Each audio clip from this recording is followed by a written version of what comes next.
una chica se da cuenta de que no es feliz en su relación sentimental y esta chica entra en redes y ve a un psicólogo o a una psicóloga hablando de cómo identificar rasgos narcisistas o lo que sea en tu pareja. Y esa chica en ese momento, mientras está consumiendo ese contenido, es como wow, es que es tal cual, es que literalmente soy yo. Le da esa sensación de ahora lo tengo todo bajo control, para que ahora todo me cuadra. Bloquea el móvil y sigue la misma dinámica. Si tú me lo das masticado, yo no tengo que pensar nada, ya me lo has dado masticado. Pero si tú solamente me colocas un contenido delante y yo tengo que hacer el trabajo de resolver esa ecuación, pasa algo distinto. Si no existieran como tal juicios morales o una moralidad atribuida o asociada al comportamiento humano, ¿qué sería un problema psicológico y qué no lo sería? Decir que una persona es mala o una persona es buena no explica absolutamente nada. Absolutamente nada. Y me parece tan llamativo eso. Cómo buscamos constantemente ese posicionamiento, ¿no? Esa dicotomía del bueno, el malo, el que lo hace bien, el que lo hace mal. Cuando recibes a una persona en la consulta y estás trabajando con ella, hay un momento en el que te das cuenta de que tú estás contando solo con un porcentaje de la información de lo que está ocurriendo. Y hay otros porcentajes a los que quizás nunca vayas a acceder. Cuando estaba en el mundo musical, que te saliera mal el personaje o que al público no le hicieras gracia no tenía un impacto real sobre su vida, ni mucho menos sobre su salud. Mi miedo más reciente es mi miedo a cagarla en el contexto terapéutico. Poco se habla, pero es una profesión que quema mucho. Son muchas horas, todos tenemos que comer y a veces para tener que comer pues te tienes que poner 5 pacientes al día, 6 pacientes al día o lo que toque y la atención no es igual al cuarto que al primero. Y muchas veces te sientes un impostor porque muchas veces lo eres. Simplemente. En Engrama Psicología hacemos todo lo posible para luchar contra la mala praxis en el sector. Por ello ofrecemos una terapia basada en evidencia científica, de forma rigurosa e individualizada para cada consultante. Puedes mandarnos un WhatsApp al +34 641 040 262. Estaremos encantados de atenderte. Y si quieres ver a Dariel Ventura en acción, te recordamos que el 29 de marzo de 2025 tienes una cita con nosotros en la Fiesta de la Divulgación en Psicología Científica, el Psicofest. Este año contaremos con debates apasionantes como el de Psicología versus Psiquiatría, en el que participará María Jesús Froxán, y un emocionante debate a 3 bandas sobre análisis funcional de la conducta frente a sistémica y psicodinámica. Toda la información sobre los debates, participantes y la venta de entradas está ya disponible en www.psicofest.es. ¡Te esperamos!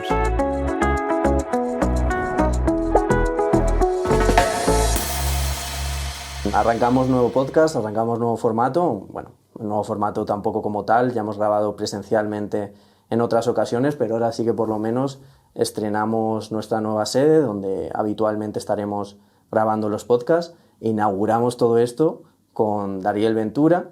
Ahora os contaremos un poco quién es, pero vamos a hablar de todo el tema del arte, de cómo todo esto se entremezcla con la psicología. Vamos a hablar también de divulgación, de su experiencia como terapeuta, de inseguridades que hayan podido surgir ahí, dudas, de su paso hacia la psicología desde el enfoque del análisis funcional, que anteriormente, pues seguramente, como nos ha pasado a casi todas las personas, hemos empezado en la psicología por otros caminos. Y bueno, vamos a ver qué nos cuenta Dariel. Así que, ¿cómo estás, Dariel? Pues encantado de estar aquí, de que me recibáis. O sea, para mí es un placer estar con vosotros. Ya os seguía desde hace bastante tiempo y me gusta el trabajo divulgativo que hacéis. Entonces, para mí es un honor estar con vosotros. Y bueno, eres muchas cosas. O sea, no sé por qué te sientes más representado, más identificado, si eres más artista, más psicólogo, no quieres definirte con nada. Pues fíjate, voy a ser antietiquetas también para esto. Vale. No me defino con nada y me defino con todo a la vez. Vale. Y no sé, a mí me gustaría que nos pusieras un poco en contexto de cómo fue tu infancia, adolescencia, entre comillas. No quiero tampoco que aquí empecemos a enrollar un montón sobre eso, pero sí que me da curiosidad de cómo has llegado al mundo del arte, al mundo de la actuación, y luego ya hablaremos también de cómo llegaste a la psicología, porque si no me equivoco empezaste con todo el tema de bueno, incluso también la música, creo que desde muy jovencito. Sí, desde muy pequeñitos. Yo nací en una familia de músicos y de artistas. Mi tía es cantante de ópera, mi abuelo, que en paz descanse, también era cantante. Entonces, la mitad de mi familia todos eran músicos. Y desde que yo nací, a mi casa en Cuba llegaban personas de mucho tipo, pero casi todos eran artistas. Entonces es un estímulo que siempre he recibido, siempre he visto alrededor eso, música, teatro, danza, y me movía en ese sector, ¿no? Era como, era lo que recibía cada día. Entonces, digamos que, bueno, poco a poco fui mostrando destrezas que iban acorde con eso que había percibido, y también conté con el apoyo de mi familia y de mis padres, sobre todo, que vieron que tenía esas destrezas y quisieron apostar porque yo las entrenara, porque me apuntara a conservatorios, porque, bueno, por formarme como artista. Y digamos que toda mi infancia y toda mi adolescencia, pues una parte era pues lo típico, ¿no? El instituto, el colegio, y luego por otro lado estaba pues esta parte más artística que también quería desarrollar. Sí. ¿Y en qué momento te viniste para España? Yo vine a España con 5 años, pero esto es algo que cuento rara vez, pero cuando yo vine con 5 años, algo pasó. Mi madre lo recuerda mejor que yo, pero dice que no supe adaptarme bien a España la primera vez que vine. Tengamos en cuenta que yo venía de un hogar donde tenía una relación muy estrecha con mi abuela, por ejemplo, donde tenía un círculo de amigos, otro clima, otra cultura. Entonces fue un choque cultural muy heavy para mí, y con 5 añitos digamos que no lo llevé bien. Entonces tuve que volver a Cuba, y a los 6 años volví a intentarlo, y mis padres se mudaron a un pueblo barra ciudad que se llama Torrevieja, y se mudaron precisamente porque dentro de España consideraron que era lo que más pudiera acercarse a lo que yo había visto en Cuba. Entonces, efectivamente vine con 6 años y me quedé hasta el día de hoy. Y ya en Torrevieja, ¿cómo fueron esos primeros pinitos por la música, el teatro? O sea, ¿por qué empezaste en esos momentos? Pues estaba en el conservatorio, estaba formándome también en una academia de baile, sí, también formándome en canto, y de repente es como que empezaron a aparecer programas de televisión como Veo Veo, Tú sí que vales, luego más tarde Operación Triunfo, y digamos que tuve una madre que tengo una madre que es como muy insistente en, venga, vamos a por ello, puedes presentarte y a lo mejor sale bien. Y la verdad que fueron experiencias muy nutritivas para mí, porque pasé por esos programas, en algunos incluso gané premios, y fue un recorrido muy interesante en el que ya empecé a exponerme a multitudes de personas. Cuando pasé por Tú sí que vales yo tenía 14 años, y claro, Tú sí que vales lo vieron millones de personas.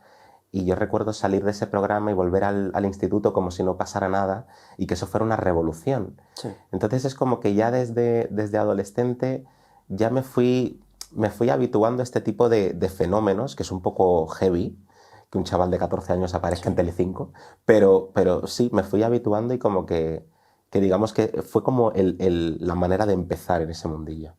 ¿Y cómo recuerdas esas experiencias de Tú sí que vales, no sé si nos quieres contar un poco cómo fue, porque tampoco sé si pasaste rondas, no pasaste, fue que estuviste allí pero pronto te echaron, digamos? La mayoría de las veces pasaba ronda y solía quedar en buenos puestos. Por ejemplo, en el primer programa de Tú sí que vales quedé en segundo lugar, subcampeón del programa. Luego pues pasé por Operación Triunfo, ahí sí me quedé en la primera ronda, no pasé pasé a los preseleccionados, pero no fui un seleccionado. Y digamos que esas experiencias las recuerdo un poco agridulces, porque, voy a hablarte claramente y sin tapujos. Creo que son programas en los que ni se premia ni se busca el talento. Se buscan otro tipo de cosas, se buscan perfiles particulares con los que un público se puede identificar, e incluso puede que también se busque un poco de salseo, ¿no? Un poco de sensacionalismo en esos artistas que seleccionan para un programa X.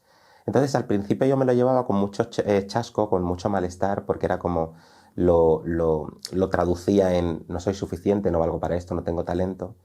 Pero más adelante, digamos que la vida y las contingencias me fueron demostrando que quizás sencillamente si no estaba en ese lugar era porque no me correspondía estar en ese lugar y me correspondía apostar por otra cosa más valiosa. ¿Pero te abrió puertas dentro del mundo del arte o...? Sin lugar a dudas. Sí. De hecho, a partir de Tú sí que vales, fue que empezó a generarse cierto interés. De hecho, una representante de artistas, de actores, contactó conmigo para representarme a partir de ese programa de televisión, y poco más tarde apareció un musical de Michael Jackson que hicieron aquí en España. Fui al casting, me cogieron de una y estuve con 16 años haciendo una gira por toda España con ese musical. Y sí, realmente me abrió muchísimas puertas. O sea, es bastante heavy lo que salir en televisión puede suponer. Yeah. ¿Ahí tenías ya redes sociales o ahí aún no? Ostras, ¿ahí tenías redes sociales? Creo que no. Creo que en esa época todavía... No, creo que en esa época todavía no tenía redes sociales. O sea, lo decía principalmente porque si te daban esa fama o te hicieras un poquito más conocido, pues a lo mejor ya de por sí empezó a engrosar números en redes sociales, lo cual, además, siendo tan joven, pues difícil de gestionar. Total. Yo creo que me alegro de que no hubiera ocurrido. Es decir, no, en esa época sí que es cierto que podía verme en la televisión, pero luego apagabas la tele y no había más. Sí. Volvías a tu día a día, volvías a ser persona, volvías a ser un anónimo. Y digamos que eso lo agradecí, sobre todo especialmente en esa época. Creo que cuando creces ya puedes tener más herramientas y estrategias para gestionarlo, pero quizás cuando eres adolescente puedes cojear un poco. Sí. ¿Y echas de menos esos momentos en los que, como tú dices, o sea, esas épocas que yo también recuerdo, independientemente, digo, del número de seguidores, sino esas épocas en las que tú, por ejemplo, volvías del colegio, del instituto, de donde sea, no había ruido de fondo todo el rato con el tema de las redes sociales, no estabas todo el rato comparándote con unos, con otros, no tenías esa necesidad de compartir tu vida, de estar tan expuesto? Total, es que me lo has dicho de manera tan apetitiva. ¿Cómo me vas a decir que no? Total. O sea, sí, lo echo muchísimo de menos. O sea, evidentemente hay algo a favor en tener redes sociales y tener repercusión, pero sí que es cierto que a veces uno echa en falta el no ser nadie. Sí. ¿No? Y sobre todo el recordárselo, porque, seamos francos, todos somos nadie, por mucho que tengamos mucha repercusión en redes sociales. Pero sí que te da esa falsa sensación las redes de que, ¿no? De que sí que importas, ¿no? De que tienes un legado, tienes algo que aportar. La gente te sigue, la gente te comenta, la gente aprueba el contenido que haces. Bueno, no estoy tan seguro de eso. La gente busca una inmediatez, tú se la ofreces y luego ya, chao. Y en estos momentos de los que estamos hablando, de los programas de Tú sí que vales, La Voz, Operación Triunfo, ¿qué edad dices que tenías? Entre Tú sí que vales y Operación Triunfo tenía entre 14 y 16, 14, 16 y como mucho 18 años. Fue esa pequeña época. ¿Y cuándo llegaste al Rey León entonces? Que es donde entiendo que has estado muchos años. Sí, justo después de eso. Justo después de Operación Triunfo apareció la oportunidad del Rey León. Sí que es verdad que yo en ese momento estaba ya en el musical de Michael Jackson y no sé, era como que me dijeron, no, ¿por qué no te presentas al Rey León? Y yo dije, no, yo no quiero hacer más musicales, yo con el Michael Jackson ya tengo suficiente. Me insistieron mucho, dijeron que encajaba por perfil, porque es verdad que en el Rey León buscan unos perfiles muy particulares de actores y actrices, sobre todo gente racializada. Entonces le di una oportunidad, me cogieron en el musical y de los 18 estuve ahí, pues sí, efectivamente 13 años hasta el año pasado. Y bien. Sí, o sea, para mí ha sido una escuela enorme, porque he conocido gente de todas partes del mundo, con culturas muy distintas y con todo lo que eso supone, conflictos, discrepancias, tanto discrepancias ideológicas como culturales, como del idioma, como de todo. Pero era una escuela en tanto en cuanto te permitía darte cuenta de que existen otras formas de ver el mundo, otros puntos de vista. Como que me amplió muchísimo la cabeza. Yo considero que me hizo madurar muchísimo ese musical.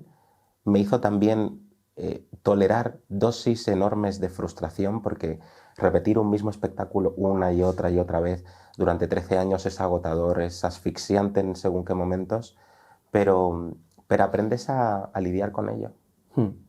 Y frustración, pero por ejemplo, ataques de pánico en algún momento, ansiedad, ¿has vivido con todo este tipo de cosas? ¿O son frecuentes en el mundillo? Yo entiendo que sí, pero... Sí son muy frecuentes, pero yo particularmente no lo he experimentado nunca. También te digo, espero no experimentarlo. O sea, si me lo puedo ahorrar, preferiría no experimentarlo, pero sí que, o sea, he podido experimentar nerviosismo, Sí. he podido experimentar algún momento puntual de una respuesta de ansiedad, pero por regla general es como que cada vez que salgo en escenario, cuando estoy entre bambalinas, hay un clic que hago y automáticamente, técnicamente no es correcto lo que voy a decir, pero es como si dejara de ser yo y empezara a ser el personaje, ¿no? Y al final creo que es una buena estrategia para que determinadas cosas que están ocurriendo en el escenario no te afecten personalmente o no te lo lleves luego a casa y pienses, soy un pésimo actor, soy un pésimo artista, el público no ha aplaudido suficiente. Porque el tema del aplauso es un tema, o sea, el tú exponerte a un público y tener una expectativa de cómo va a reaccionar y no recibirla, o que no aplaudan o que no se rían, luego tienes que lidiar con ello también. Sí, sí, total. Y el tema del personaje, al final, a mí me gustaría profundizar un poco en esa preparación de los personajes y hasta qué punto, si por ejemplo dices que tú entrabas en el escenario y dejabas de ser tú, hasta qué punto en algún momento te has llegado a sobreidentificar con personajes que has estado representando y que, claro, yo, por ejemplo, en El Rey León, ¿quién era? ¿A quién representabas? ¿A Scar? ¿Puede ser? Uno de ellos era Scar y otro era Banzai, que es una de las hienas. Todos malos, a mí me dan los malos. Claro, por eso te digo. ¿Te llegabas a sobreidentificar con ellos? ¿Llegabas a empatizar con su personaje? ¿Cómo era? Empatizar sí, porque de hecho, bueno, ya en una etapa más tardía del Rey León, yo me marcaba mis buenos análisis funcionales para estudiarme los personajes. Es decir, ¿por qué Scar se comporta como se comporta? ¿Por qué Banzai se comporta como se comporta? ¿No? Y empezaba yo a inventarme ahí variables disposicionales y cositas, y me ayudaba a empatizar con el personaje y a actuar y comportarme como el personaje. Porque de hecho, entre los actores hay un lema que se usa a veces, que es el de por favor no actúes, ¿no? Y va un poco en la línea de, si a ti te dan un personaje que es malo, todo esto muy entrecomillado, no se trata de que salgas al escenario y representes un estereotipo de mala persona, porque las malas personas no van por la vida pensando, Dios, qué mala persona soy, voy a comportarme como una mala persona. Ya. ¿No? Entonces es como, de ahí el lema, por favor no actúes, es simplemente compórtate en función de lo que te está ofreciendo el ambiente en un momento dado. Sí, me parece muy interesante lo que sacas de malas personas, porque evidentemente a lo mejor en nuestro nicho o en la mayoría de gente que quizá hasta ahora por lo menos escucha en grama, pues sí que están familiarizadas con ese no usar etiquetas, ¿no? Pero creo que la mayoría de gente de a pie, del público más general, evidentemente no. Entonces sí hacen esa dicotomía de buenas o malas personas. Está genial que lo hagan, nadie pide que sean analistas de conducta. Pero sí que yo querría preguntarte o que expliques a toda esa audiencia por qué a lo mejor nosotros no abogamos por malas y buenas personas y qué es eso de la maldad, ¿no? ¿Qué lleva a una persona a ser mala? ¡Wow, qué temón! ¡Qué temón me acabas de sacar! ¡Wow! Es que esto tiene un mogollón de capas. A ver, sí que empezaría diciendo a un gran porcentaje de la población que establece esa dicotomía que el bien y el mal, al fin y al cabo, son formas en las que intentamos ordenar el mundo u ordenar comportamientos, pero siempre en ese intento de orden nos perdemos matices en el comportamiento de cada ser humano. Por ejemplo, nos perdemos una historia de aprendizaje que justifica y excusa y explica por qué hay una predisposición a actuar de una manera determinada. Nos perdemos matices que son sus variables disposicionales, nos perdemos matices que hay en el entorno de esa persona cuando se comporta de esa manera. Sabemos que para que un comportamiento se mantenga hay algo que tiene que estar ocurriendo a su alrededor que esté probabilizando que se mantenga ese comportamiento. Nadie se comporta al vacío. Entonces, en ese sentido, es como que... De hecho, tuve un debate con una amiga hace un par de semanas en la que le decía, y es algo que te devuelvo a ti porque de verdad que me tiene la cabeza un poco loca. Le decía que si no existieran como tal juicios morales o una moralidad atribuida o asociada al comportamiento humano, ¿qué sería un problema psicológico y qué no lo sería? Sí, sí, sí. Nosotros muchas veces hemos dicho que los problemas psicológicos al final, en cierto modo, son problemas morales, ¿no? Evidentemente depende un poco de dónde delimitemos lo que es un problema psicológico o no, porque cuando hablamos de un problema psicológico muchas veces estamos metiendo dentro del mismo saco a cuestiones que nada tienen que ver entre sí. Estamos llamando depresión, por ejemplo, algo que sí que a lo mejor en ese caso tenga que ver más con cuestiones, digámoslo, biológicas o, no sé, imagínate, cambios hormonales o cuestiones así, y estamos llamando igualmente depresión a eso y a otra cosa que es que una respuesta de un individuo, una serie de comportamientos que exhibe ante, no sé, una ruptura, una pérdida de trabajo, una cosa así. Entonces es como que, para mí, las categorías de los problemas psicológicos deberían ser funcionales. Entonces, esa primera depresión de la que estaba hablando, quizá ahí tenga un papel primordial, relevante el médico, y en la otra, sí ya la atención primordial ha de darse por parte de los profesionales de la psicología, haciendo primero esa distinción y quitando esas primeras depresiones, creo que todo lo que se nos queda sí que tiene casi todo mucho de moral y depende muchísimo de la cultura de turno. Como hemos también nosotros hablado en algún que otro vídeo, en terrenos musulmanes, en épocas de la Inquisición, por interpretaciones que se hacían del Corán, a la gente que presentaba conductas que podemos decir delirios o alucinaciones, era gente que era venerada. Y sin embargo, en esos mismos momentos, en terrenos cristianos, era gente que era perseguida. Entonces, hay completamente una delimitación moral. Sí, sí, pues realmente esa es un poco la razón por la cual a la hora de categorizar nosotros el comportamiento de otra persona y decir, no, esta persona es malísima persona, porque, a ver, y las cosas como son, coloquialmente todos caemos en esta trampa, ¿no? Sí, De juzgar, de decir, joder, este tío, qué mala persona es, ¿no? Pero luego hay que analizar un poquito más, si quieres, ¿no? Lo que está ocurriendo y analizar por qué esa persona se está comportando así. Que no es una justificación de nada, No. pero sí es una explicación de algo. Decir que una persona es mala o una persona es buena no explica absolutamente nada. Absolutamente nada. Entonces, sí es como apostar por profundizar un poco en qué hay detrás de esos comportamientos que a priori a nosotros nos parecen vistosos o llamativos o peculiares. E insisto, a nosotros, para otro colectivo quizás no. Sí, y a mí me parece muy interesante ahí qué funciones pueden estar detrás de que etiquetemos a alguien como malo, porque por ejemplo lo típico que se suele decir muchas veces es desde un enfoque a lo mejor más de psicología social, muchas veces cuando estudias ese tipo de asignaturas se dice como que es una forma de algún modo protegerte de la amenaza, sentir que hay una esencia en el otro, ¿no? Y para el otro juzgas desde esa esencia, desde ese innatismo, y en uno mismo juzgas desde sabiendo todas las variables contextuales, etcétera, etcétera.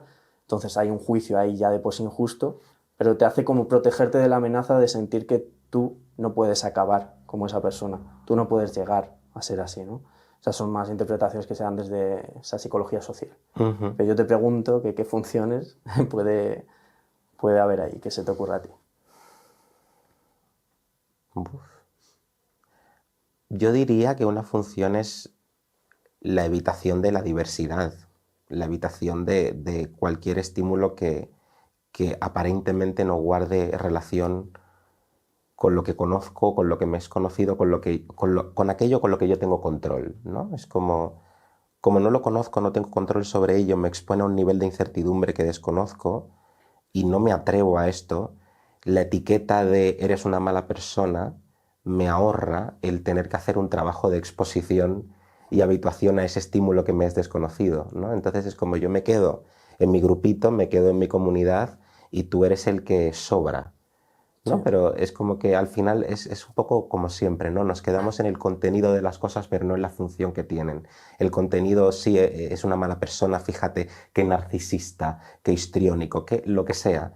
Pero al final que tú verbalices ese tipo de cosas cumple una función clarísima, y es que tú no tengas que extenderte hacia nada, ni cuestionarte a ti mismo, ni debatirte a ti mismo, ni preguntarte hasta qué punto esa persona a lo mejor pues, tiene una manera distinta de actuar, unos principios distintos a los tuyos, igualmente de legítimos, quizás.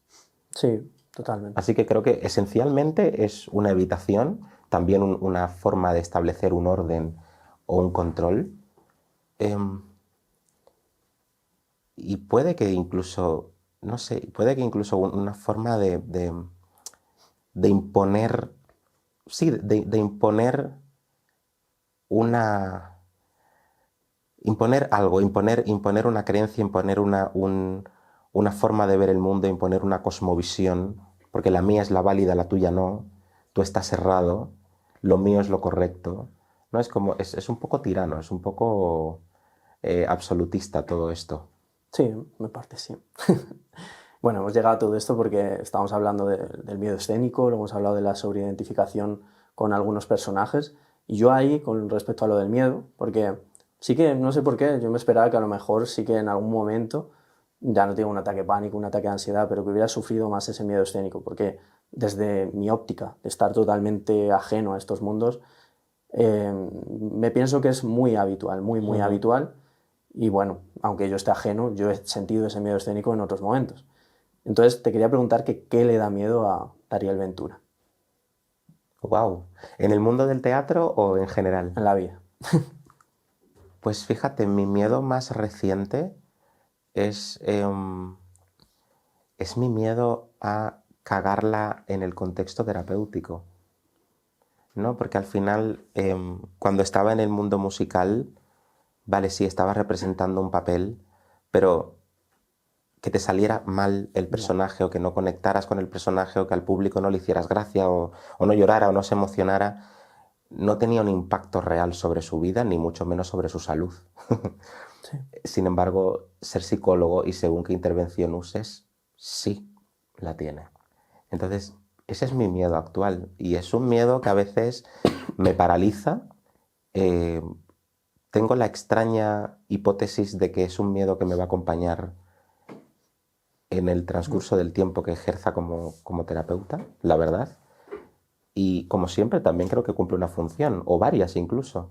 Pero sí, es el miedo que ahora mismo estoy experimentando desde hace un tiempo.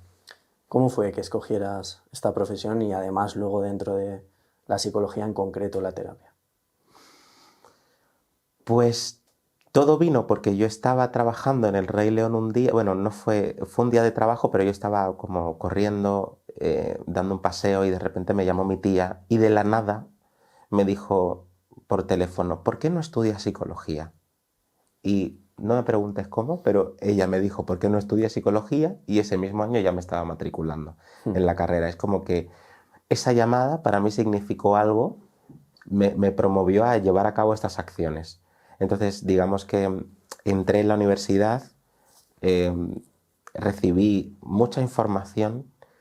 De hecho, es algo que a mí me llama la atención de la carrera, que es como que te dan mucha info, pero al mismo tiempo no te dan nada, Sí, ¿no? Es como, me estás hablando de muchísimas cosas, pero en ninguna siento que estoy profundizando, ni que estoy llegando a comprender bien, más allá de, bueno, a qué están orientados los exámenes, y cómo es la forma de evaluar tus aptitudes dentro de la carrera.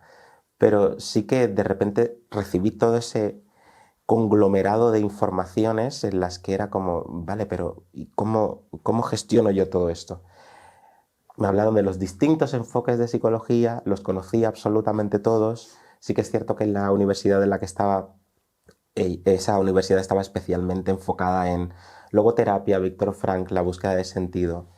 Y me pareció muy interesante. Y de hecho yo estaba como súper comprometido con ese lado, ¿no? Porque además me lo vendieron muy apetitivamente, y era como, wow, qué bonito se ve, ¿no? Qué potente, qué lucha en ese, el hombre en busca de sentido por parte del autor, y cómo me representa, ¿no? Y luego, pues digamos que llegó un punto en el que, bueno, también he de decir que al mismo tiempo que me condicionaron apetitivamente la logoterapia, me condicionaron muy negativamente el conductismo. Entonces, lo típico, ¿no? No somos ratas, esto no es un laboratorio, etc, etc, no podemos reducir el comportamiento humano a una persona, etc. Y en un momento dado estaba haciendo el máster y ya tenía una amiga que me estaba como insistiendo mucho en ¿por qué no lees sobre el conductismo? ¿Por qué no lees ciencia y conducta humana? Dale una oportunidad. Y yo, que no me vas a convencer, que esto no es lo mío. Y un día en una clase una profesora estaba exponiendo un caso de un niño que ilustraba un tipo de comportamiento y no sé cómo, pero empecé a prestar especial atención ya no al comportamiento del niño in situ, sino al comportamiento de las personas que había alrededor de ese niño, concretamente de la madre y del padre, que también estaban en esa representación, todo era actoral. Entonces yo me estaba fijando más en la madre y en el padre que en el propio niño. Sí. Y automáticamente fue como que lo entendí todo de golpe. Y miré a mi amiga y le dije, tía, creo que acabo de entender lo que has intentado decirme durante tanto tiempo. Y a partir de ahí, ya la información que recibía desde ese momento ya no me parecía desordenada. Y si me parecía desordenada, yo buscaba la forma de ordenarla, de ponerle un orden, de explicarlo, de colocarlo sobre una cadena. Y fue como que ya cobró sentido todo. Y ya no me conformaba con el uso, yo era el primero que usaba a lo mejor etiquetas psicopatológicas, ¿no? Ya no me conformaba con el uso de una etiqueta psicopatológica o la descripción de los síntomas de una etiqueta psicopatológica, sino que ya iba más a lo hondo, ya iba más a, vale, ¿qué está pasando a su alrededor? ¿Qué está pasando en esa persona? ¿Cómo responde su entorno? ¿Cómo responde esa persona a lo que responde su entorno? Es como que ya iba a otro lado. Y como te dije antes, es como que ya no hay vuelta atrás. Ya. Ya quieres saber más de esto en particular. ¿Cómo llegó tu amiga al conductismo, digamos? Pues no lo sé muy bien. Sé que ella estudió una carrera previa a la psicología, que creo que una carrera, no sé cuál era la carrera, pero perfectamente pudiera ser física, química, algo de esto. Sí. Entonces, claro, ya de por sí ella tenía un perfil y una forma de comportarse muy contraria a la mía. Yo en el máster, digamos que era como la versión zen de las cosas y ella era la que buscaba el orden. Lo curioso es que ella me contagió ese orden y no he tenido que renunciar a ser zen. Es como que también hay mucho estereotipo alrededor de los que somos analistas de conducta de no, porque son personas muy frías. No necesariamente, no necesariamente. Al final, un poco la manera en la que lo veo yo es que todo es conductismo, todo es análisis de la conducta, lo que pasa es que cada persona lo expresa y lo manifiesta de una manera concreta, pero es todo lo mismo realmente. Pero sí que ella me contagió esta pasión por esas lecturas, esa pasión por Skinner. Sí. Y me costó, quiero decir, Skinner me encanta la manera que tiene de escribir, pero para leer a Skinner tienes que tomarte tu tiempo, tu buena taza de café, tus buenas respiraciones diafragmáticas y decir, vale, aquí estoy dispuesto a absorber este conocimiento e incluso a tener que buscar en la RAE qué quiere decir este término que acaba de usar este tipo. Pero sí, me contagió esa pasión. Todo esto era en el máster. Todo en el máster. El máster general sanitario. Sí. Que ¿por qué habías decidido en concreto la terapia dentro de las ramas que hay en psicología? Pues porque, o sea, sé que hay ramas dentro, pero lo mío, lo que me gusta son las personas. Sí. Y de hecho, la relación del tú a tú, el acceder a la cosmovisión de un ser humano y el poder llegar a comprender por qué y para qué le está pasando lo que le está pasando, me parece fascinante y me parece un contexto muy particular que cuando realmente se generan cambios es una gozada. Es una gozada. Hay muchas variables que interfieren en el cambio de una persona. Lamentablemente no solo es la terapia, por mucho que lo creamos, pero poder aportar ese granito de arena a que una persona pueda tener un cambio conductual me parece brutal, me parece una labor increíble y desde que lo pensé dije, quiero hacer esto. Ahí entonces abrazaste ese análisis funcional, te cambió un poco la perspectiva, el enfoque que tenías en psicología y también, de nuevo, como hemos hecho antes, aunque mucha gente que nos sigue sabrá lo que es el análisis funcional, no sé si quieres contarle a una audiencia que pueda ser un poco más mainstream, ¿por qué? ¿Por qué el análisis funcional? ¿Por qué no usar etiquetas? ¿Qué es eso de centrarse en la función de la conducta? Vale, vale. Me estás poniendo... Luego cortamos lo que No, sea. me encanta, me encanta. Voy a beber un poco de agua porque estoy... A ver, la manera en la que a día de hoy yo entiendo el análisis funcional es como un esqueleto, un esqueleto del comportamiento humano. Un esqueleto que te permite ver al detalle qué está pasando en cada parte de ese esqueleto. Creo que la razón por la cual apuesto por esta herramienta tiene mucho que ver, fíjate, creo que tiene mucho que ver con que creo que es de las pocas herramientas que devuelven a la persona la responsabilidad. Creo que hay múltiples explicaciones o pseudoexplicaciones, o mejor dicho, definiciones de lo que le puede estar pasando a una persona, pero que al colocarle esa etiqueta, al colocarle esa definición, es que ya no se puede hacer nada. Eres esto, esto es lo que te toca y es con lo que vas a tener que convivir el resto de tu vida. El análisis funcional apuesta por considerar el hecho de que los seres humanos tenemos la capacidad de modificar el ambiente en el que nos relacionamos y que con nuestras operantes ejecutamos esos cambios. Entonces, de hecho, a mí la hipótesis de mantenimiento es lo que a mí me atrapa más de todo, porque es como, vale, sí, la hipótesis de origen, todo muy bien, pero cuando llega a la hipótesis de mantenimiento y a lo que está ocurriendo aquí y ahora con esa persona y con su entorno, me parece fascinante el darme cuenta de lo bien que está conectado todo y lo bien hilado que está.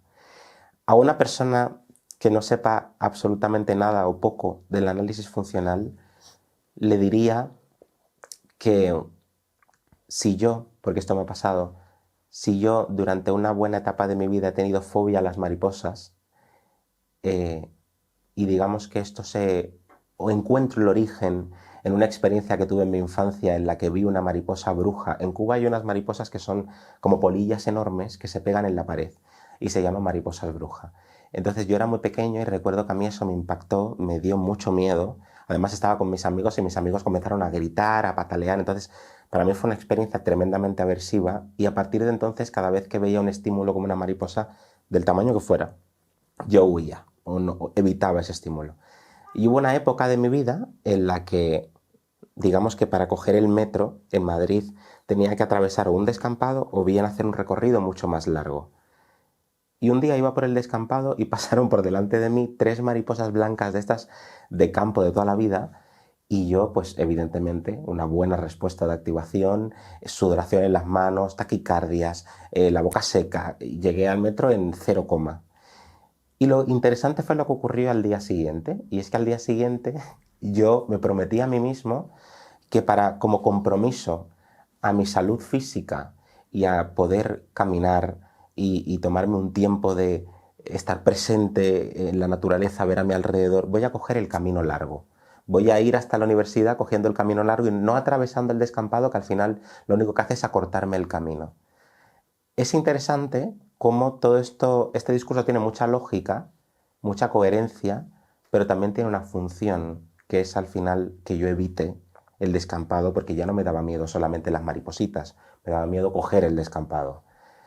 Si yo digo ahora mismo, pues resulta que soy,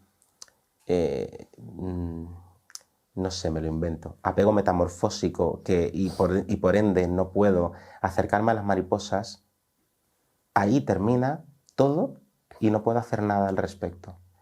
El análisis funcional es como que abre la posibilidad de que tú te das cuenta de que hay cosas que estás ejecutando en el presente, a veces incluso tu discurso encubierto, que está haciendo que se mantengan determinadas cosas, determinadas problemáticas, y que con algunos ajustes, con algunas modificaciones en ese aprendizaje te puedes volver a exponer a esas situaciones y que no te condicionen por el resto de tu vida.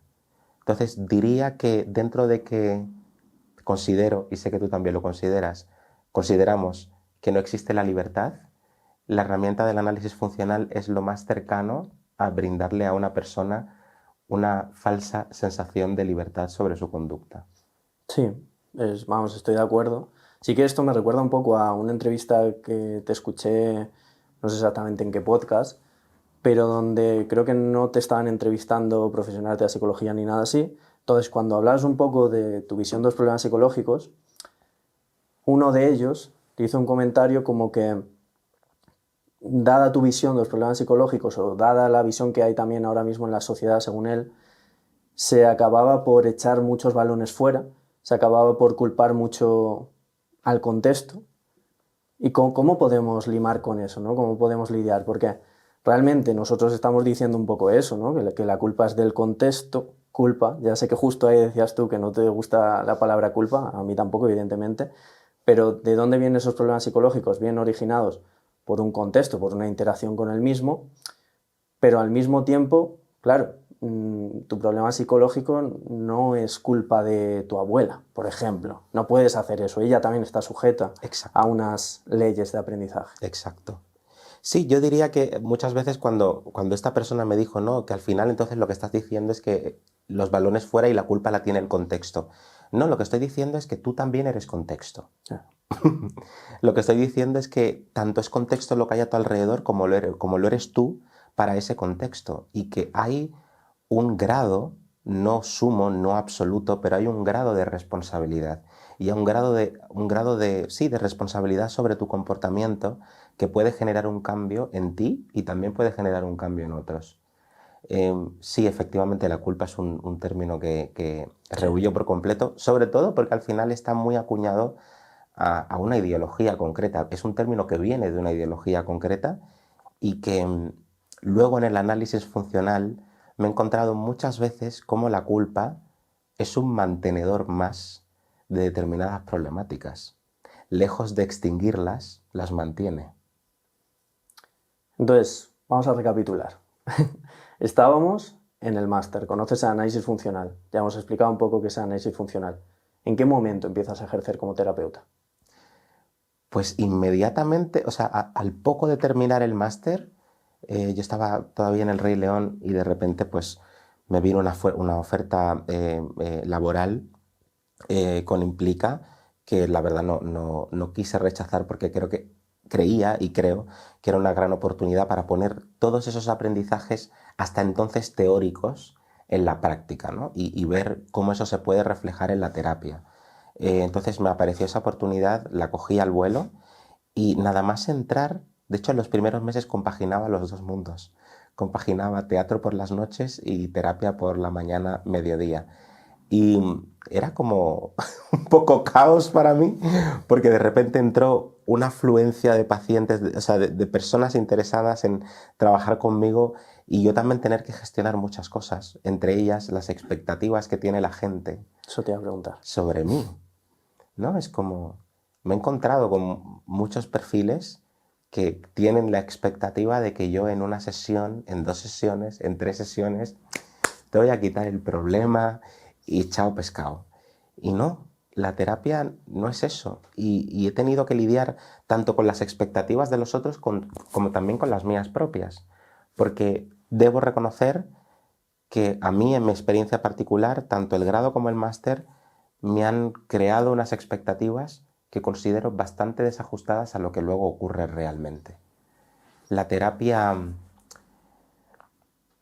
es un fenómeno demasiado complejo para siquiera ser dividido en evaluación, intervención, seguimiento. Porque por ponerte un ejemplo, considero que todo el rato se está evaluando y todo el rato se está interviniendo.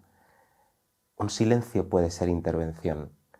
Una conducta de cambio en tu consultante después de determinadas aplicaciones también puede ser una evaluación de esa conducta propiamente dicha. Es decir, ocurre todo a la vez y entiendo la división y la separación, pero al final creo que nos obstaculizamos nosotros mismos y buscamos un orden a las cosas que está fenomenal, pero también hay que gozar de cierta flexibilidad cognitiva para decir, vale, ok, las cosas tienen orden, pero las cosas ocurren también al mismo tiempo.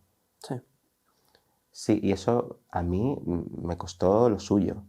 lidiar con esas expectativas ajenas, lidiar con mis expectativas personales, darme cuenta de que muchas veces el contexto es infinitamente más poderoso de lo que una sesión de 1 hora a la semana puede hacer.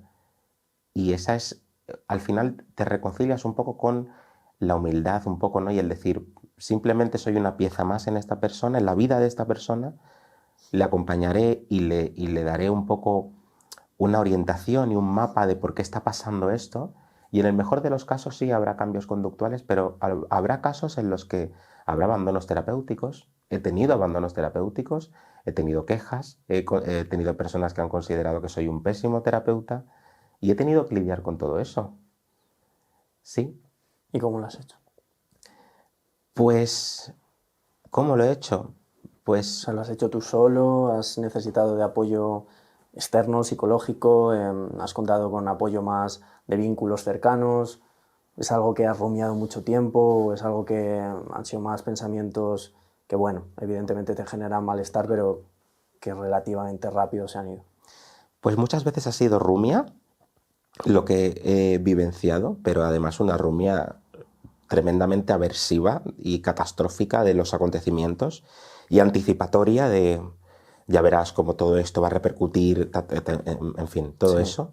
Y luego sí, he contado con muchos vínculos cercanos que me han acompañado, que me han entendido, que me han arropado, hasta el punto actual en el que, digamos que, no voy a decir acepto ese hecho, pero digamos que estoy en el camino de darme cuenta de que esto puede pasar y que sí, que es legítimo que otra persona no esté de acuerdo con tu modus operandi, con tu metodología, ni con tu manera de proceder.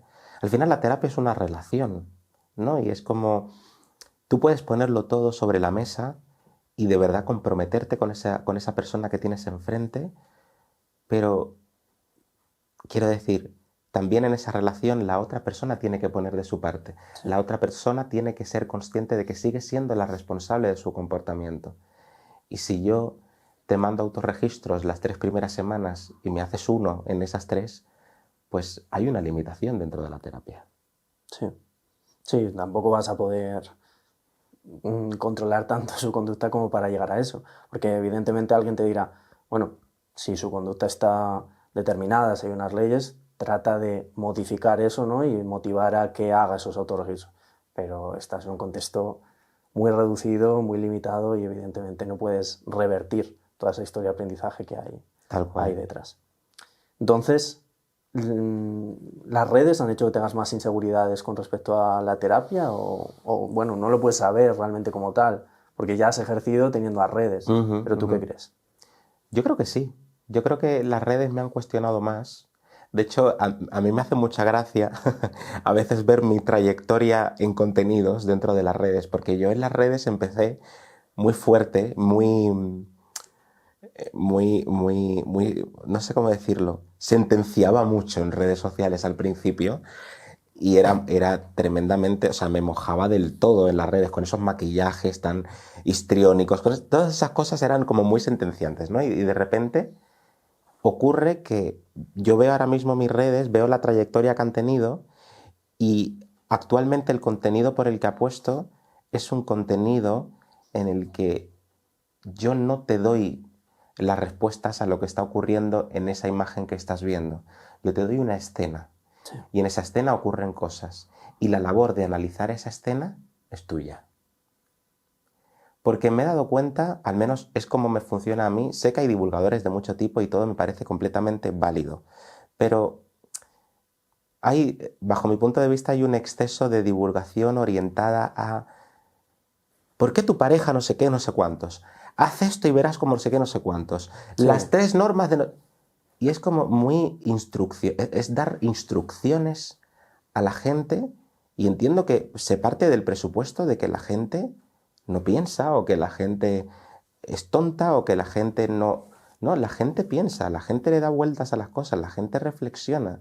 Lo que pasa que hay formas y formas de pensar. Si tú me lo das masticado, yo no tengo que pensar nada, ya me lo has dado masticado.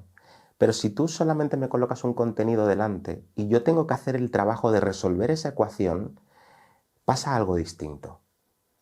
Ocurre otro tipo de aprendizaje ahí. Pero además con el tipo de divulgación que tú dices, a mí la sensación que me da... Bueno, es que evidentemente es una pena que tanta gente en psicología tenga que divulgar, en muchos casos seguramente sin querer, por posicionarse, por visibilizarse y por poder vivir y poder comer. Entonces creo que mucha divulgación muchas veces va orientada a dar soluciones, a dar control, a dar certezas, e incluso muchas veces a poner a la persona en una posición de tú eres la víctima, yo soy tu salvador, contrata mis servicios. Totalmente. Y de hecho hay un fenómeno que es algo que yo he hipotetizado, no sé hasta qué punto será real o no, pero a veces me pregunto hasta qué punto, si una persona está viviendo una situación X, pongamos un caso ficticio en el que una chica se da cuenta de que no es feliz en su relación sentimental y que su pareja muestra determinados comportamientos con los que ella no está de acuerdo y le acarrean un malestar significativo. Y esta chica entra en redes una noche después de la tercera discusión con su pareja y ve a un psicólogo o a una psicóloga hablando de cómo identificar rasgos narcisistas o lo que sea en tu pareja, y te da toda una lista de criterios, ¿no? Y te dice lo que tienes que hacer y te dice que es normal que te sientas tal y como te sientas. Y esa chica en ese momento, mientras está consumiendo ese contenido, es como, wow, es que es tal cual, es que literalmente soy yo.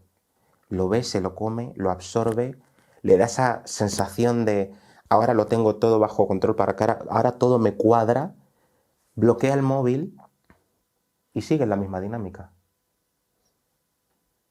¿Y ahí qué función está cumpliendo el contenido? Dependerá, pero vamos, que al final no deja de ser todo un alivio momentáneo que perpetúa el problema. Exacto, exacto.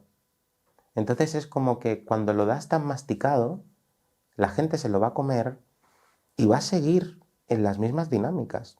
Sin embargo, cuando yo no te lo doy masticado, cuando yo te doy ese trozo de carne y tú tienes que cortarlo, saber qué partes son correctas, no, pero qué partes te quieres comer, qué partes no, por qué esta persona me lo ha dado tal cual, ese análisis, ese estudio de ese trozo de carne se extrapola a distintos momentos del día. Es como todos hemos tenido el típico profesor que en lugar de darte masticada la información o el conocimiento, te hace preguntas.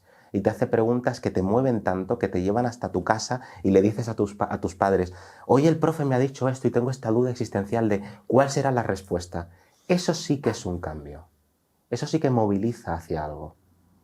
Sí, a mí también lo que me parece con esa divulgación, el ejemplo exacto que tú has puesto, es que sí que puede pasar que realmente cambie algo. Que, por ejemplo, esa chica salga de esa relación e incluso empiece a estar mejor, porque puede ser que sí, que efectivamente la relación pues fuese mala para ella en esos momentos.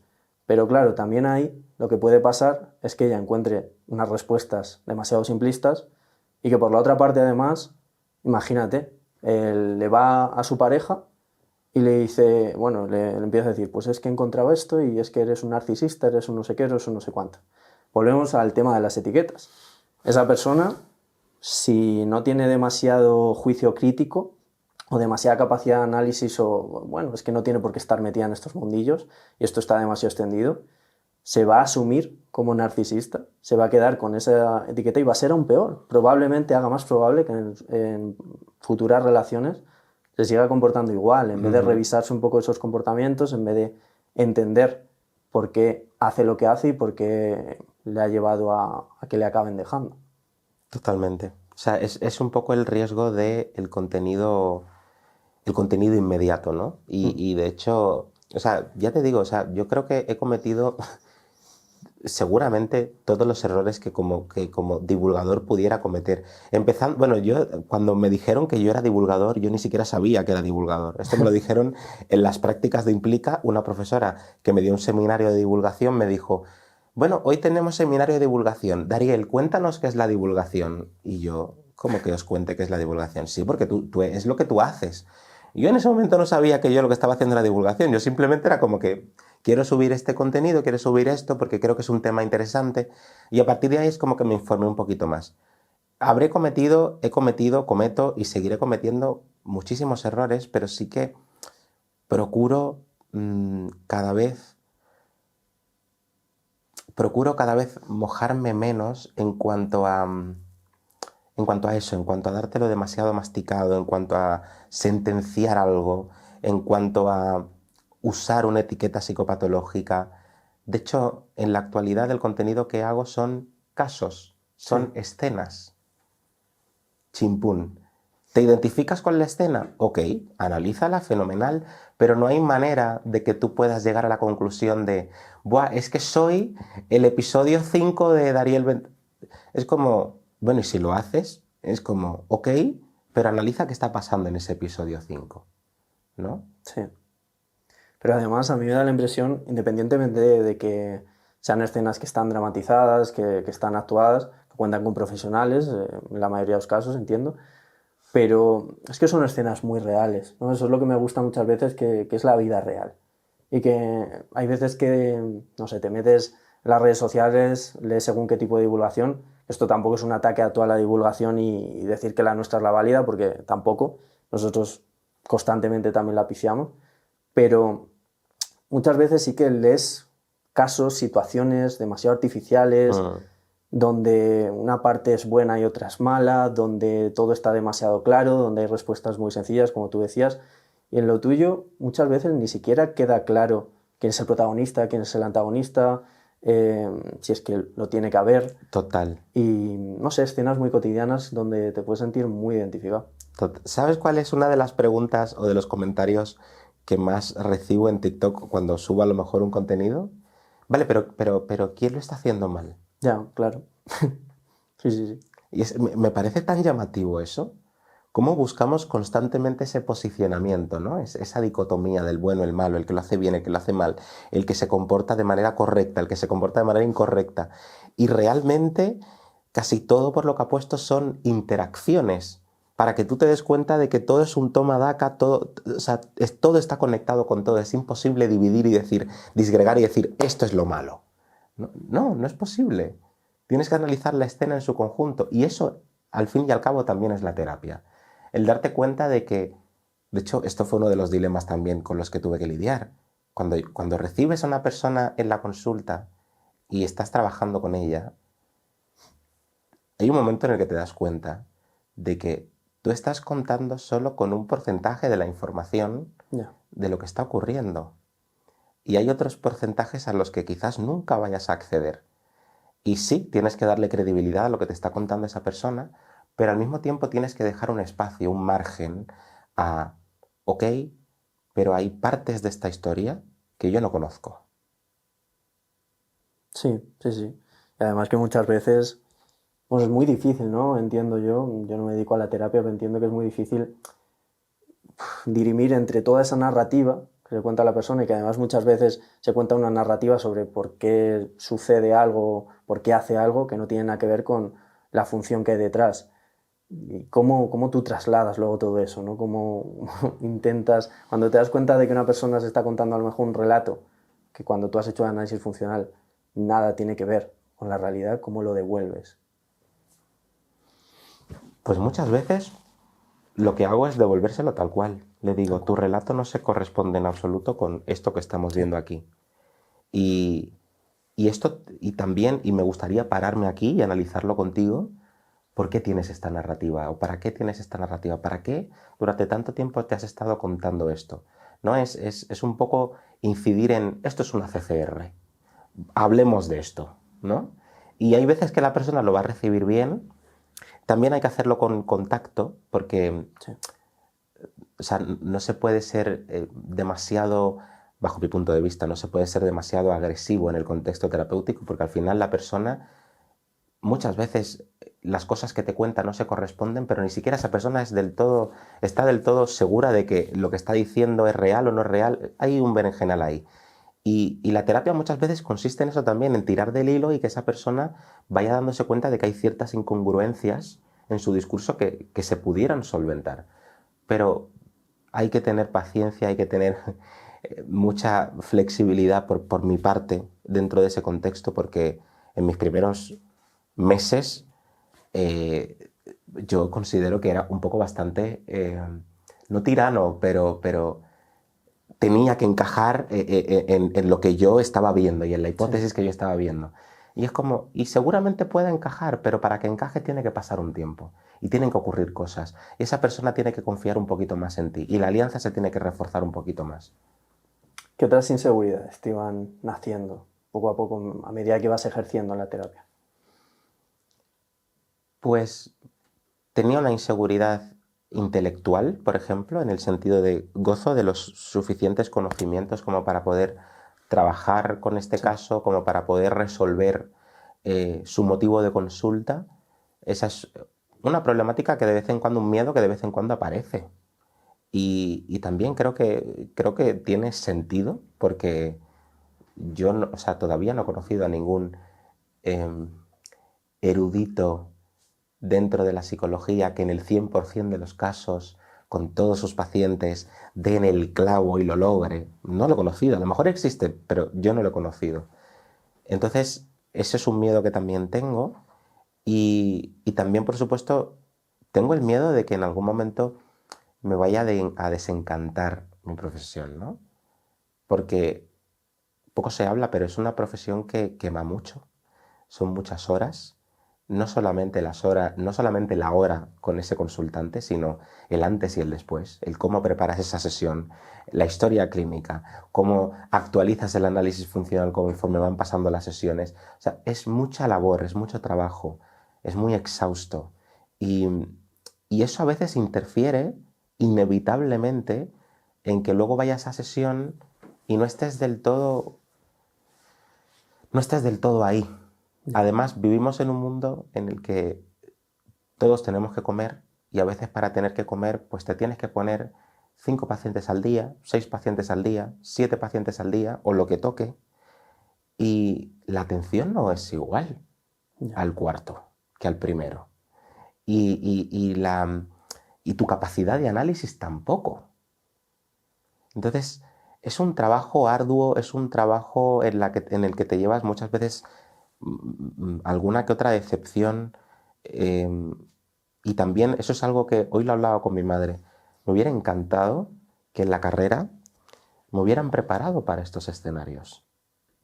¿No? Es como que en la carrera, a nivel teórico, sí, ok, todo lo que tú quieras, pero a nivel experiencial, a nivel vivencial, a nivel de, no, colócate aquí, vas a estar, que sé que es complejo, pero vas a estar aquí 5 horas con 5 actores y a ver qué tal lidias con eso, ¿no? Hacer callo, como se suele decir.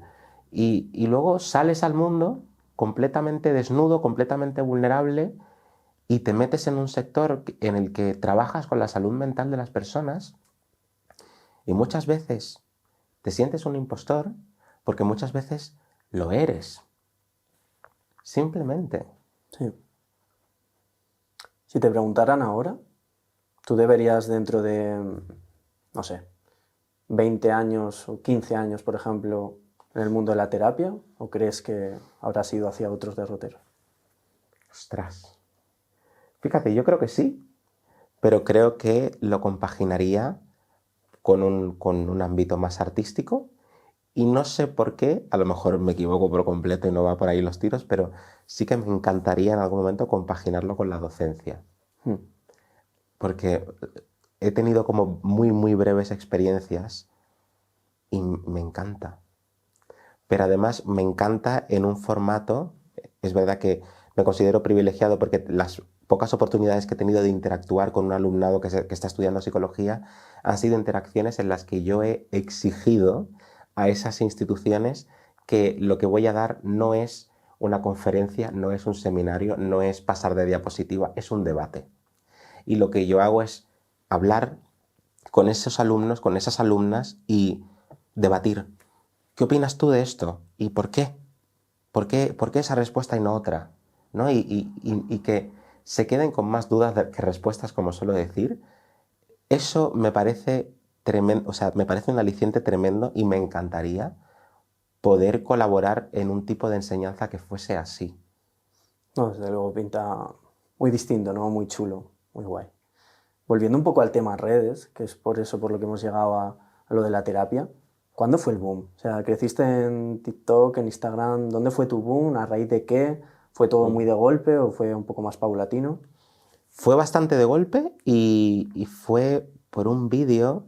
Además, es que fue muy gracioso. Era una época en la que todavía yo estaba en el Rey León. Entonces, todo el mundo me decía, hazte TikTok, que mola mucho, no sé qué. Y a mí las redes nunca me han gustado del todo.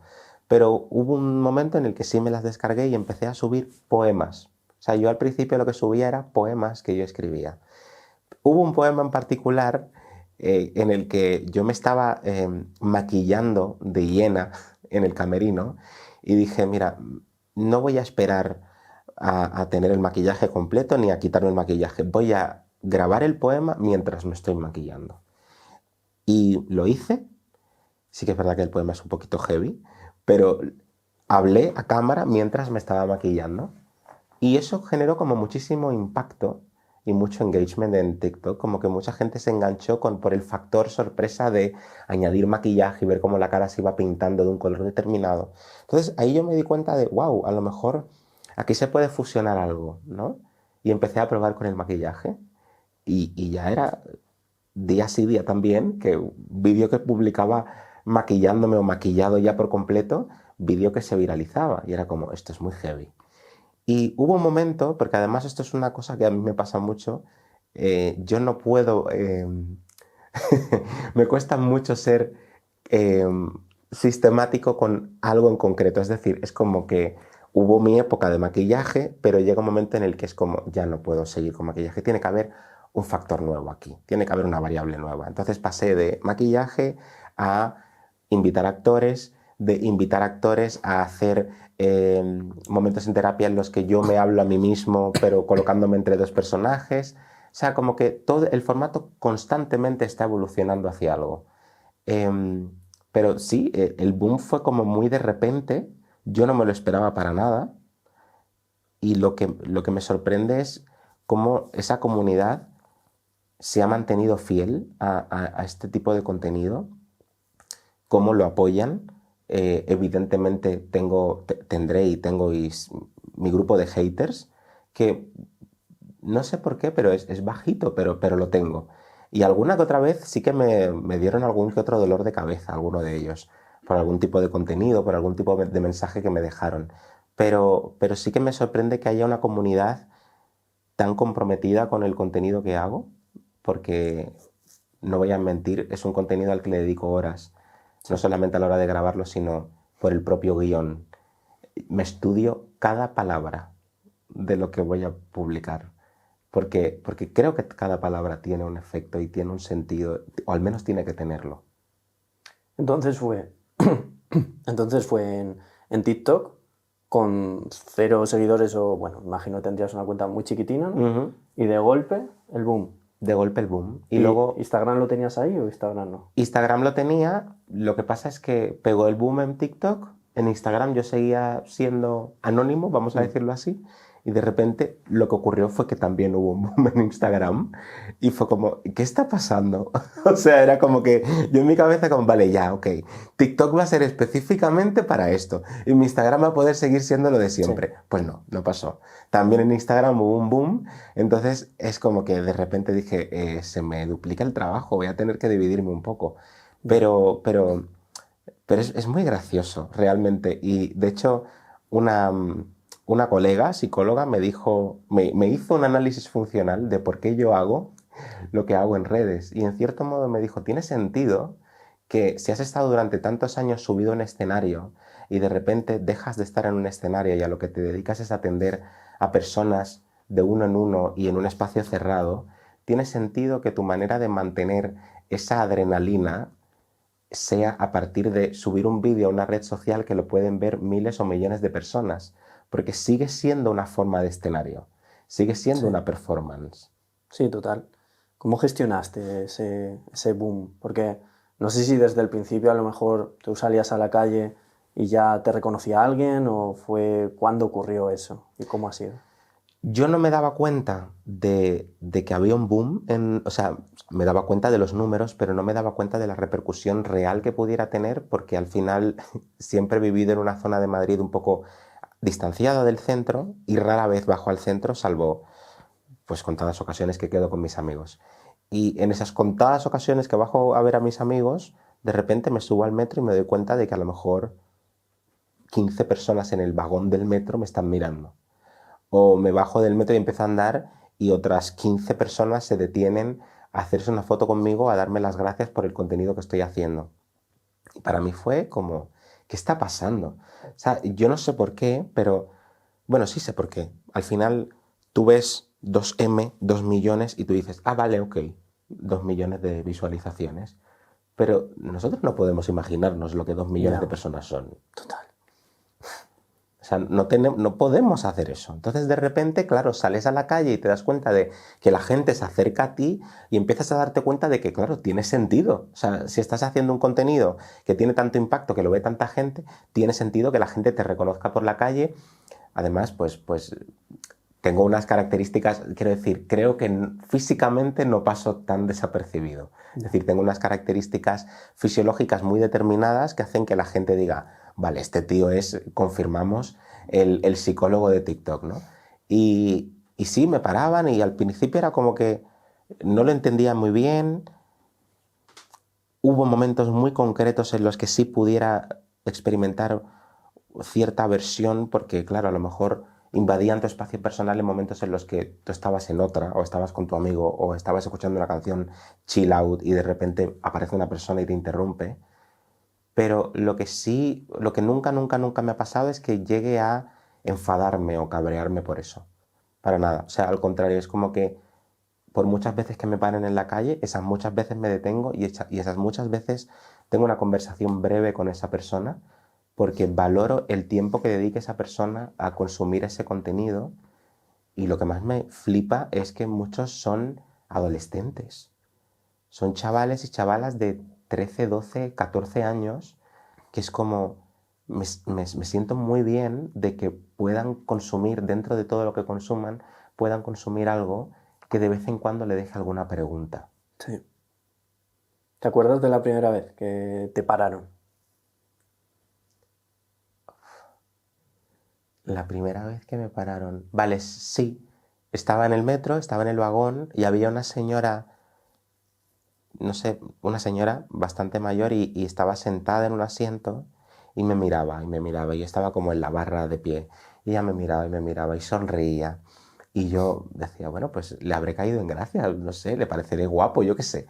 Y la señora otra vez me miraba y sonreía, pero no hacía nada más.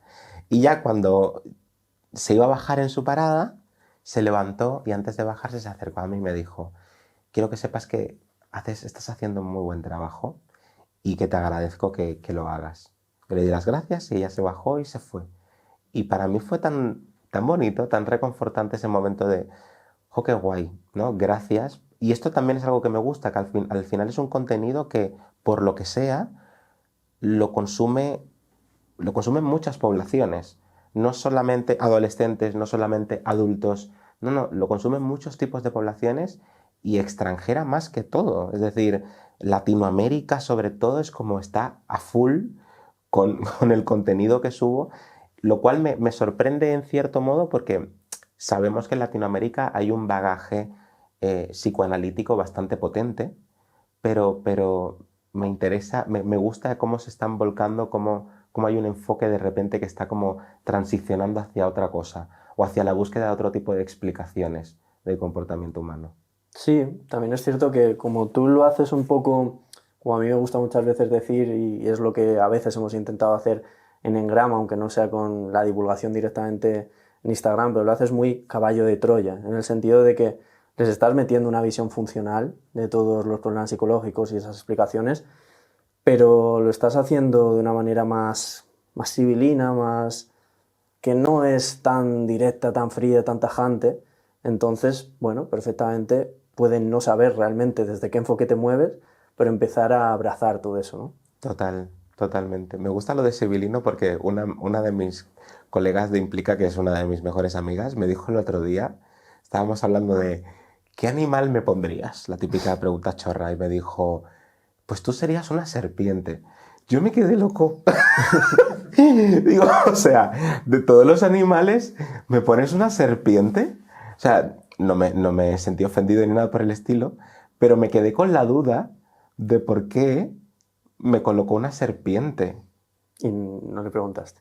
No, se lo voy a preguntar, pero creo que va un poco por la línea de lo que tú estás diciendo. Sí que es cierto que a la hora de crear un vídeo tiendo a ser muy sutil en mostrar ciertas cosas y tiendo a buscar, yo ni siquiera sé cómo hago eso realmente, pero de alguna manera busco que tú veas el vídeo y tu conclusión sea X.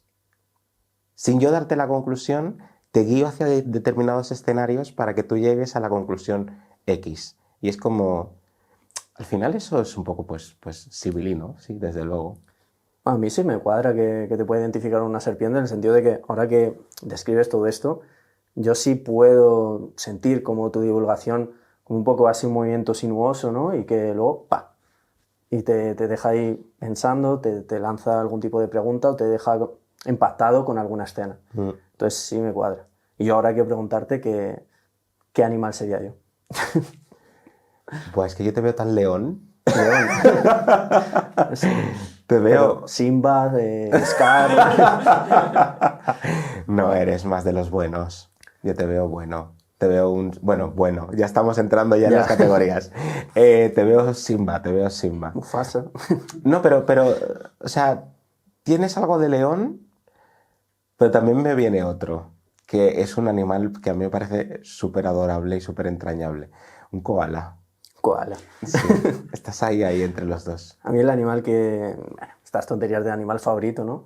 Siempre, por algún motivo, es el zorro. ¡Ostras! Curioso. Sí, No sé, pero tú- ¿tiene alguna explicación?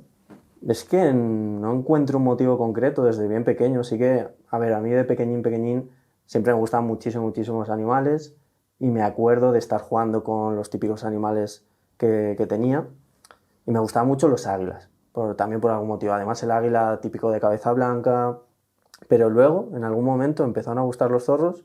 Era como que veía un animal que era como muy astuto, muy avispado, que se las ingeniaba para, aunque sea, no es un animal que realmente sea un lobo, no tiene esas capacidades físicas, pero sin embargo se las ingenia para acabar buscando en cualquier recoveco y sobrevivir. Entonces, quizá por ahí viene.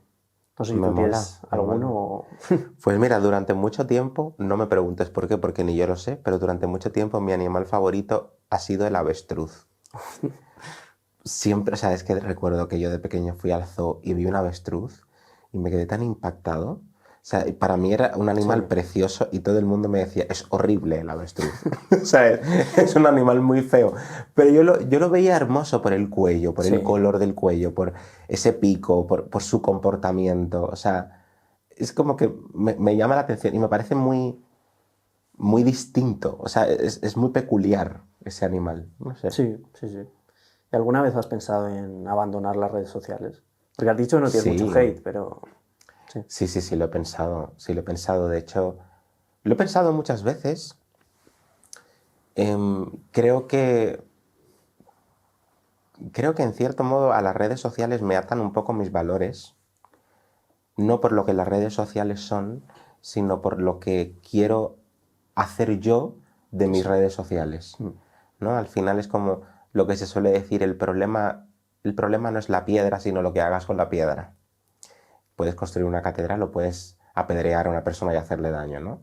Pues esto es lo mismo, ¿no? Al final yo uso las redes como una herramienta para comunicar ciertas ideas que puedan permear en la vida de algunas personas, no pido que sean muchas, pero que puedan permear en la vida de algunas personas y que entonces esas personas hagan un clic y digan, vale, quizás ha llegado el momento de ponerme en manos de un profesional que me pueda acompañar. Porque esta es otra, rehuyo cuando la gente me comenta, buah, contigo no necesito terapia. No, conmigo sí necesitas terapia. No es excluyente, ¿no? Entonces, pero sí he tenido momentos en los que he pensado, ¿y si lo dejo todo? ¿Y si lo cierro y ya con esto yo ya? Pero me ha brindado, no puedo negarlo, me ha brindado muchos beneficios el tener redes sociales y también luego tengo mis estrategias, llevo a cabo mis operantes como para yo tener control sobre la situación. Y una de ellas, por ejemplo, es que yo todas las notificaciones de todas mis redes sociales las tengo desactivadas desde hace un tiempo. ¿Y eso qué quiere decir? Quiere decir que yo voy a redes sociales cuando yo quiero ir. Yo consumo contenido en redes sociales cuando yo quiero consumirlo. No es me llega una notificación, lo abro por inercia y de ahí puedo pasarme las horas. No. Ya. Yo tomo una decisión al respecto.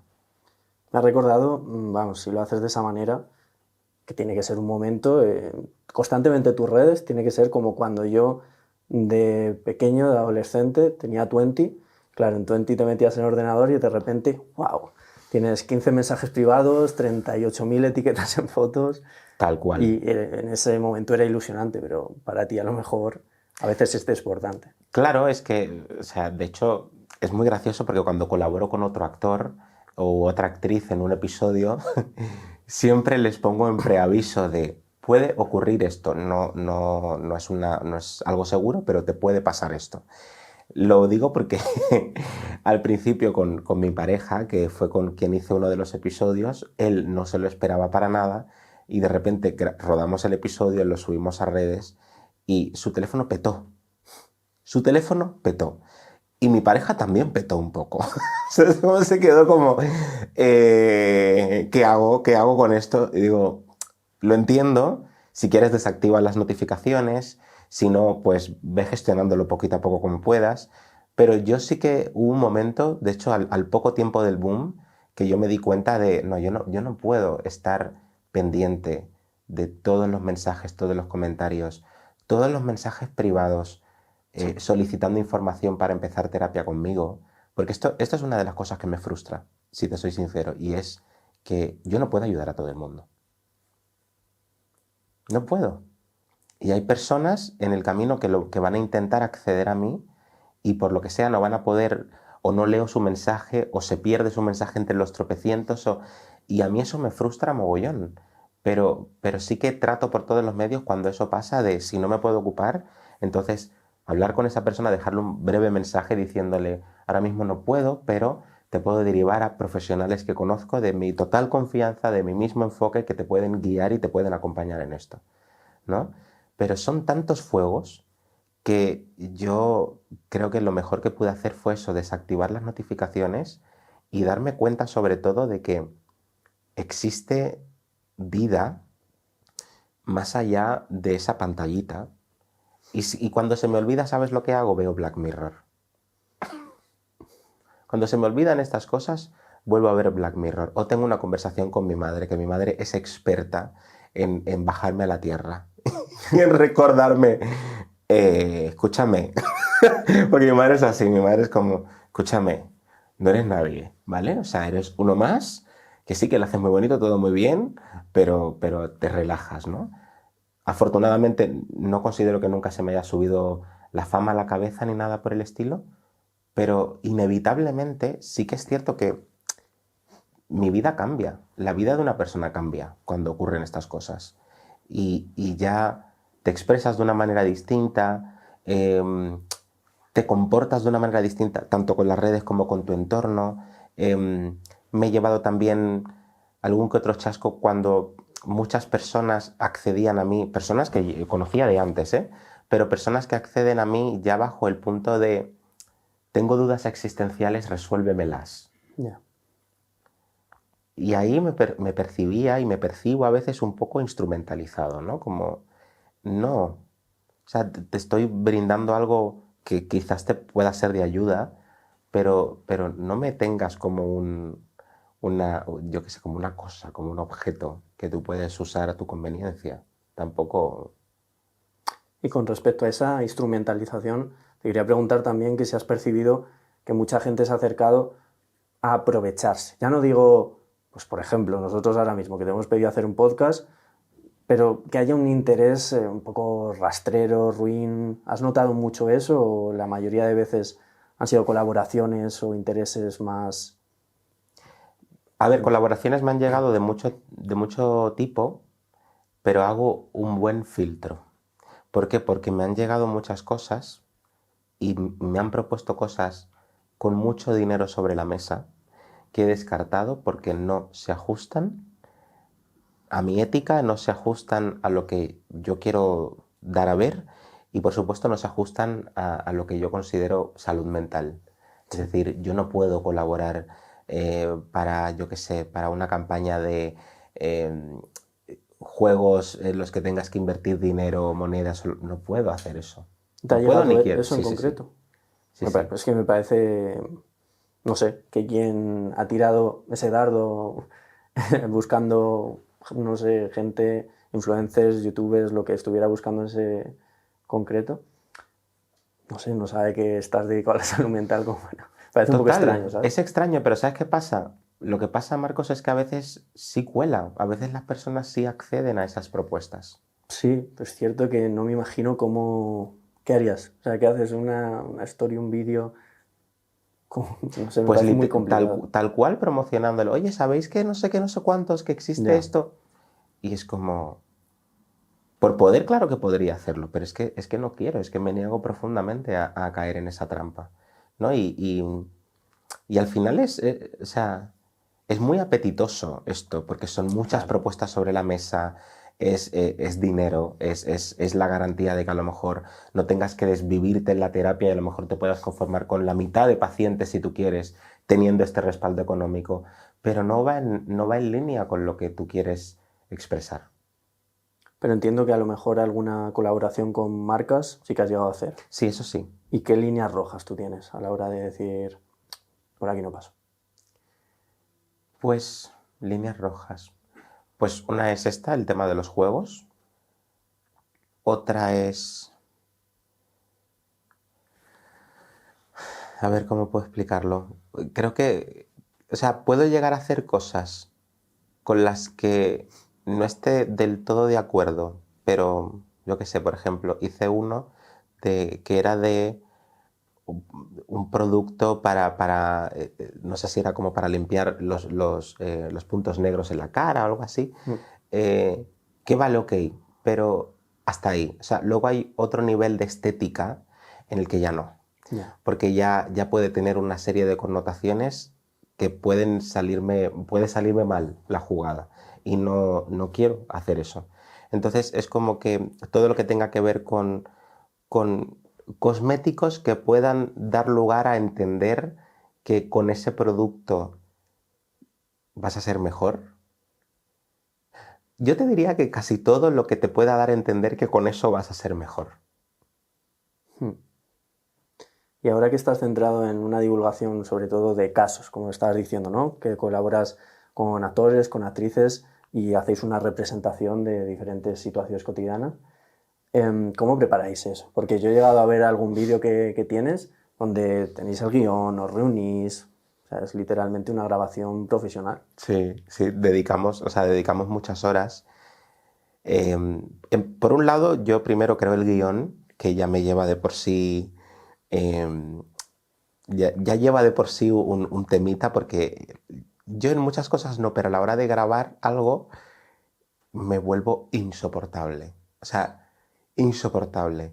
Y tanto conmigo, o sea, con los actores y las actrices, no a nivel de comportarme con ellos de una manera vejatoria ni nada por el estilo, pero sí de exigente, demandante de algo. Porque de alguna manera es como que en mi cabeza yo tengo una idea muy concreta y tiene que verse esa idea concreta, no puede verse otra cosa. Entonces, con el guión, yo me paso días estructurando el guión, luego contacto con el actor o la actriz en concreto, quedo con ese actor o esa actriz, hacemos una lectura de ese guión, le doy pautas de cómo me gustaría que expresara esto, cómo me gustaría que expresara aquello, pero sí que hay algo que considero muy esencial y que lo hago con todos los actores y actrices con los que trabajo, y es que les doy libertad creativa. Es decir, yo no impongo que me digan, yo no impongo que hagan las cosas tal y como yo considero que deben hacerlas, sino que sí que les pido que se mojen y sí que les pido que pongan una apuesta sobre la mesa de cómo quieren interpretar ese personaje.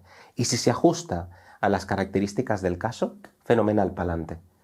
Y me lo gozo tanto, o sea, ese rodaje lo disfruto tanto, es tan enriquecedor para ambas partes, porque también esa persona, además algo muy extraño que ocurre, o me ha ocurrido hasta ahora, es que todos todo el equipo con el que he contado para grabar un episodio, cada actor, cada actriz, por lo que sea, su vida tiene algo que ver con el caso que está representando. No sé por qué, pero como que coincide bastante en el repertorio comportamental que tienen en su día a día. Y es como, wow. Entonces ya le digo, bueno, pues entonces tampoco vas a tener que currarte tanto el trabajo ni el personaje, sino simplemente sé tú, ¿no? Y sí que ocurre algo también, que como al final está todo muy ambientado en un contexto terapéutico, muchos actores y actrices cuando terminamos de rodar, hay algo que ocurre ahí, que es como, Dariel, me has hecho ver algo que a lo mejor nunca antes había hecho o que nunca había reparado en esto y que al estudiarlo desde fuera con un personaje me he dado cuenta de que esta misma conducta la estoy llevando yo a cabo. Entonces es un fenómeno de lo más peculiar. El teatro muchas veces hace esto. El teatro muchas veces... Yo siempre he defendido que el teatro no solamente es entretenimiento, ¿no? Hay personas que consideran que sí. Yo considero que el teatro es entretenimiento, que el teatro es conocimiento, el teatro es cultura y el teatro muchas veces también es una exposición a determinados heces. ¿Con qué te quedarías? Bueno, es una pregunta que a lo mejor no quieres quedarte con una en concreto. Pero es que estás metido en tantas ramas de teatro, la música, la psicología, otro tipo de actuaciones, lo que son las redes sociales. ¿Qué disfrutas más? Si es que hay algo que destaque. O sea, sí que es cierto que son disfrutes distintos, porque por ejemplo el disfrute que experimento en terapia no tiene nada que ver con el disfrute que experimento con un actor al rodar un capítulo. Es como, uno es un disfrute más... Son disfrutes distintos, es que no puedo ni siquiera definirlos, pero sí que si tuviera que mojarme, apostaría por algo que ni siquiera he llegado a hacer todavía, pero que en mi cabeza en algún lugar está hospedado. Y es, a mí me encantaría hacer algo como lo que hice en el Psicofest con vosotros, llevarlo a un teatro y convertirlo en una obra de teatro.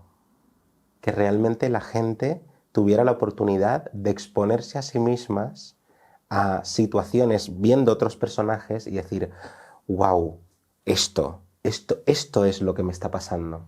Ya no tengo depresión, tengo ansiedad, no, este comportamiento es lo que me está pasando, porque fíjate luego lo que hace el otro personaje, cómo ese otro personaje refuerza lo que esa persona está haciendo. Ese otro personaje es mi pareja. Me parece completamente revelador eso. No sé, a mí me parece que quedaría una obra fascinante, desde luego. Es que, de hecho, yo lo visualizo un poco, ¿no? De ese show de Dariel Ventura y compañía con quien lo hagas. No sé, hay un cartel y por diferentes teatros. Me parece que sería exitazo tremendo. Pues le voy a dar una vuelta. Y vais a estar invitados a todas las obras que queráis ir. Encantados. Lo que sí que te quiero es preguntar justamente por el Psicofest. ¿Cómo lo vivisteis? Porque Increíble. ese tipo de cosas, entiendo que, claro, sacarlo de repente de la pantalla, de las redes sociales y decir, ¡buah! Lo tenemos que hacer en un teatro con un público que, digamos, puede ser, ¿cómo decirlo? Un poco exigente en el sentido de que está dentro de la psicología, ¿no? Entonces, ¿cómo vivisteis ese momento? Ya no solo tú, sino tus compañeros.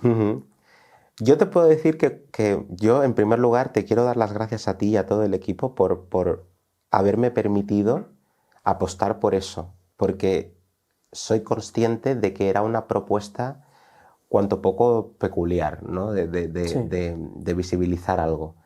Pero yo te puedo decir que el grupo de actores con el que fui quedaron fascinados de la experiencia. Evidentemente tenían mucho miedo antes de salir al escenario porque, claro, no sabían...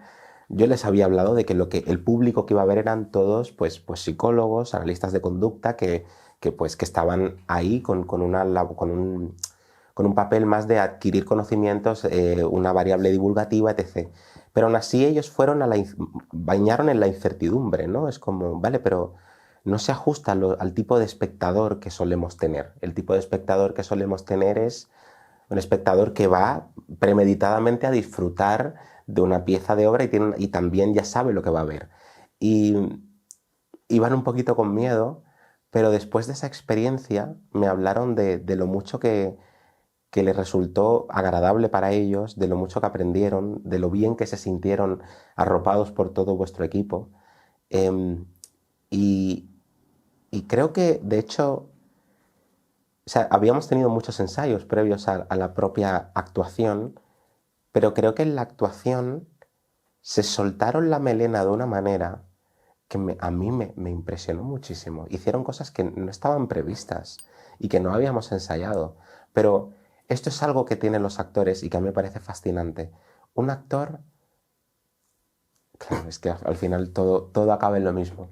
Un actor modifica su comportamiento en escena, el comportamiento de su personaje, en función de la reacción que reciba del público. Si el público está riéndose de algún chascarrillo que ha soltado, el actor dice, tengo que meter más chascarrillos. Si el público aplaude en un momento dado, tengo que hacer más esto que acabo de hacer, ¿no? Se refuerzan determinadas conductas. Entonces, ellos les ocurrió eso. Les ocurrió que subieron al escenario, no sabían con lo que se iban a encontrar y de repente vieron que determinadas verbalizaciones tenían muy buena acogida y era como, vale, es por aquí. Y les ocurrió a los tres. Entonces quedaron fascinados, yo también. Yo salí de ahí encantado. Fíjate que mi papel dentro de todo eso era mucho más simple que el suyo. O sea, era la figura de un terapeuta que también tenía que estudiarse un texto y tal, y tenía unas intenciones muy concretas.